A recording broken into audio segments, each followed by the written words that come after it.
Do you know how to constrain your shapes in Illustrator, or start them from the center or move them around with super quick shortcuts? If you don't, it's a really good thing for you to check this video and to download this little file that I put together to help you get very comfortable with those shortcuts so that you know them like the back of your hand and you don't need to ever look at it again. But that's really important when you're working on a big project, that you know these tips and tricks so that you don't waste any time moving things around. It becomes really second nature. So download this on my website at katiasbuzz.wordpress.com, or I will have the links below in the description. Make sure you get this file and open it up so that you're in Illustrator and you can start practicing those shape manipulations. So we have this template here that is a locked layer on the layers, and you are going to go to practice shapes. If you are not like me, click on the colors so that you have black and white, then change the colors so you're drawing in black so that we're all looking at the same thing. All right, let me close these layers. This is what we're going to work on. If you press Shift, you're going to constrain your graphic. If you press Option on a Mac or Alt on a PC, you're going to draw from the center of the shape instead of from the point where you click, which is going to be the corner. And if you press the space bar, you're going to be able to move your shape around.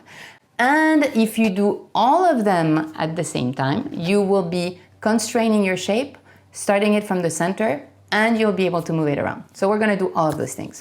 We can do it from all the shapes, but I'm going to concentrate for those three things on the rectangle or circle shapes. The other shapes available are a little bit different, and I'll do another video to take you through those. So we are going to start with the rectangle. If you click on the corner here, the top left corner, and you make a shape, you can make a square like this, but you can stop here. You can make a rectangle. Now, if you want to absolutely make a square, you just press Shift, and now you see, Shift, it makes a square, and now you have a square. Okay? We're gonna delete this. We're gonna go to the ellipse tool. I'm gonna start from the same corner again and go down, and you see that I can do an ellipse, but if I press Shift, oops, now it's an absolute circle. Okay? Now I'm in the middle. I'm going to release Shift and make a circle like this, but I'm going to press on Option on a Mac. I'm on a Mac. If you're on a PC, you press Alt, and you see that now it's using the center, the corner that I use as the center. So I don't want to do that. I'm going to delete this, Apple Z or Command Z, and I'm going to go from here and start the circle. I'm going to start pressing Option, and you see it becomes my center. Poof, and then poof. If I want to make it a complete circle, I'm going to keep the Shift down, and I'm going to continue to press Option key, but I'm also going to press Shift, and now I have a complete circle from the center.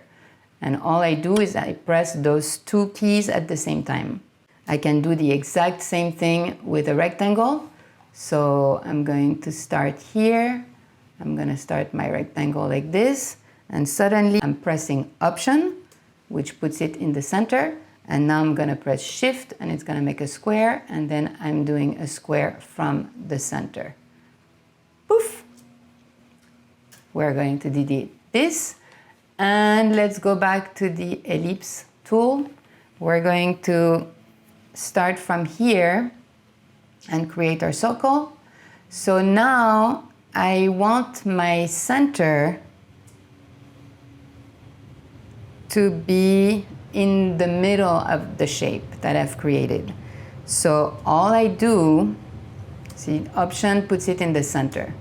So all I do is I'm going to press the space bar and move my shape. So either I want the center to be in the middle here. If I do that, I also will need to press Option and space, and then put it here. You see? Then I remove the space bar and I can do this. And then if I press shift, I'm putting a circle, a full circle. And if I want to move it a little more, I can press the space bar with my third finger and start moving the shape that way. And so now I'm using all three. Well, yes and no, because if I use the space, it kind of turns everything else off for a second.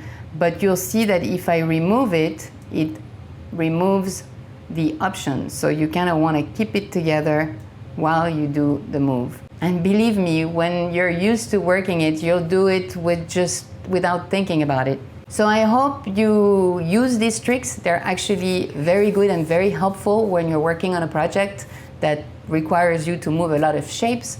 And please let me know in the comments below if you like the file that I've put together and if you found it helpful. And also, please make sure you like this video and subscribe to the channel. I create a lot of content on media production, and I would love to see you around and to make sure you see the other videos I'm going to put out there. Have a beautiful day. I'll see you around. Take care.